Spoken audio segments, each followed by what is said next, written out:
Here we have Rosebay Willow, source of natural aspirin.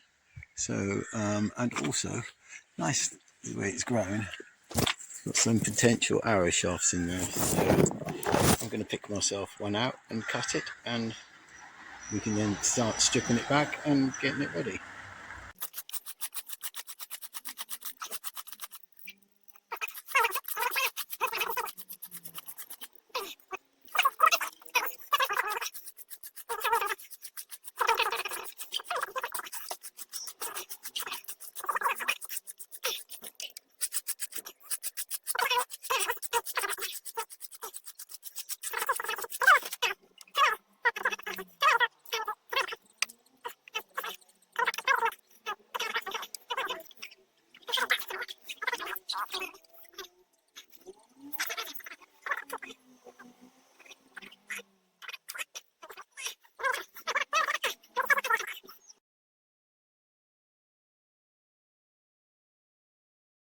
A little bit of Rosebay Willow herb here that we cut yesterday, less than 12 hours ago. Stripped the bark off, straightened as best we can for 5 minutes. Not too bad. It could use a little bit more, just a little bit straightening, but that's all right. And it's been sanded, and it's been cut to 26 inches, so it's now ready to be fletched, knocked, and we'll put a warhead on there. It's going to be a little hunting arrow.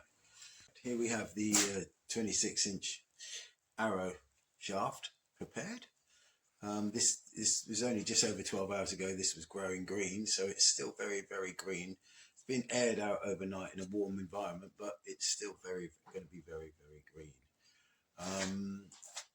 I'm going to cut a collar using an angle grinder to go over the end, because I want to put a different type of warhead in there, because it's sort of more to do with hunting than anti-personnel or anti-armor or anti-anything, like, it's just small game, very small game. So we'll make ourselves a little warhead, but I'm going to put a collar over it because it's going to be tanged, and if you accidentally hit something really hard with the tang thing, it just splits down the arrow. But if we put a little steel collar over the end, that will add a little bit of weight to the front of the arrow as well, and also protect it against anything hitting hard. The warhead will probably bend if it hits something hard or anything like that, but at least that can be straightened out really, really easily. So I'm cutting with this because basically I have it and I'm lazy, but there's no reason why you couldn't just use a hacksaw. It'll take a couple minutes with a hacksaw. I'm just going to chop it with this.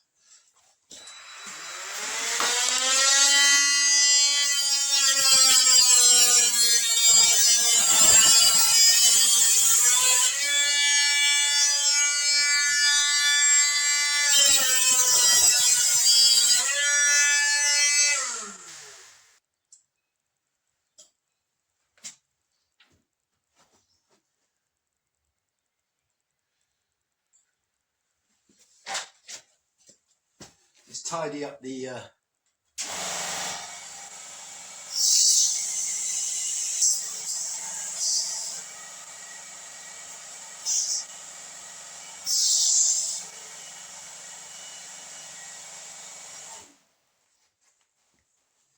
this should slide over the end here, and voila, there we have it there, just on there, just a steel collar there to help with the tanged warhead. Now, to make the tanged warhead, we're going to need some sheet steel. Now, I seem to remember in my last video there was a piece of sheet steel floating around here. This is 1.5 mil, I think.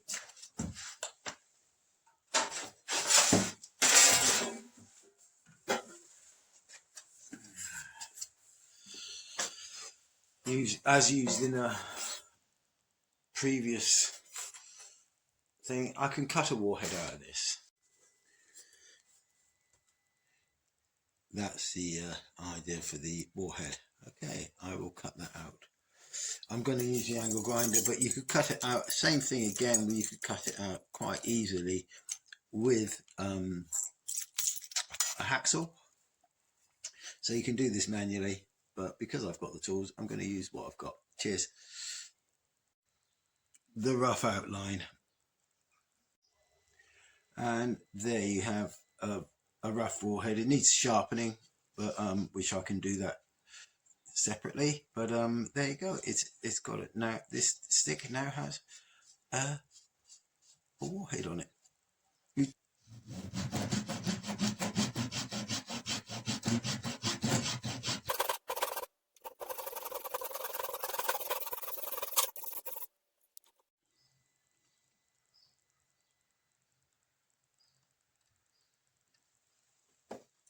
Not having bone is not really an issue to reinforce the knock, because we can use a nice piece of plastic that we've cut to size and a bit of CS glue and a vise to hold everything into position, and away we go.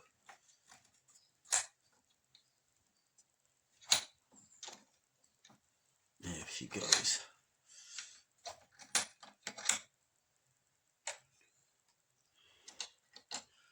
And we can cut that off.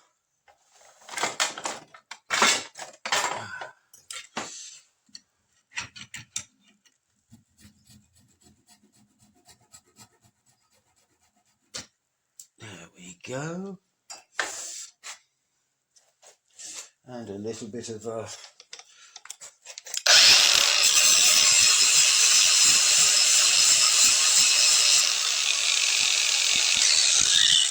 just let that glue go off for a little while and keep that there, and we can then tidy up the end. A little bit of plastic to reinforce the knot.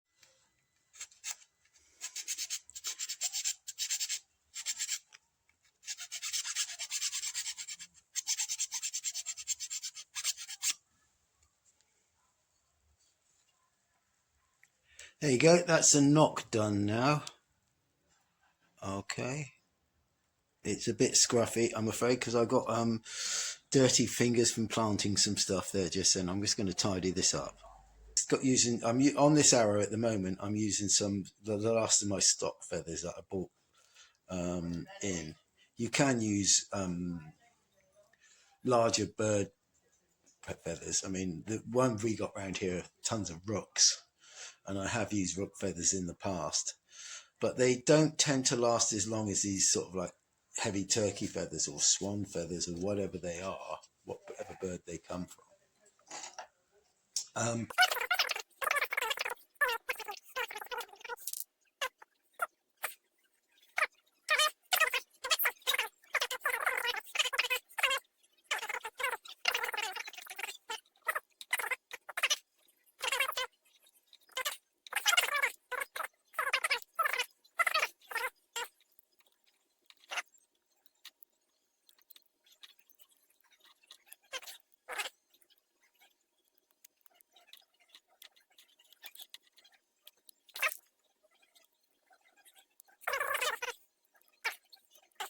That's sort of like tied and glued. The last thing I do is just a little bit of insulation tape here. Now this is because we're shooting off a self bow here, homemade self bow, and if you haven't got any gloves on or anything like that, if that arrow is passing over there, you don't want any rough bits there, because that soon rips up your hand really quickly. But if we move this back, I still apologise about the state of my workshop, and here you have an arrow that about 13-14 hours later, this shaft was growing, and we stripped it back to think. So this it's not a bad little bit of spine on there, actually. I don't mind that for a bit of spine. That's about right. And the weight, I don't know. I will weigh this, and I'll tell you how many grams. I'd say it I would hazard a guess and see how close I am. I'd say that's about 600 grain. Not the heaviest arrow in the world, and quite a nice, yeah. So here we have it. You have to excuse the weather. The English summer's turned, but one arrow designed to go with this. If you're going to be in the woodland, if you're going to be in that thing, you don't want a bloody girt longbow because it's encumbersome. It's not thing. It's for open field warfare.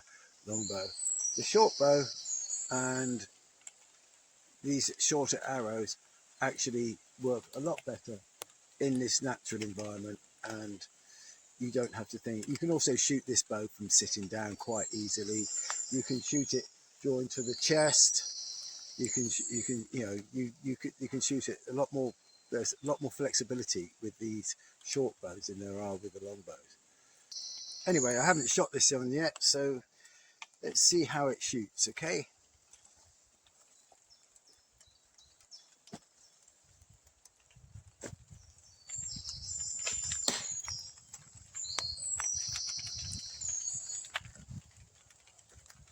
As they say, the proof of the pudding's in the eating. I'll take that. That's a win. Cheers. And just for shits and giggles, a big shot over 30 yards. It's actually 30. It's 30 yards plus this one. See if I can get it onto that board. I doubt it, but I mean that's only my shooting. But,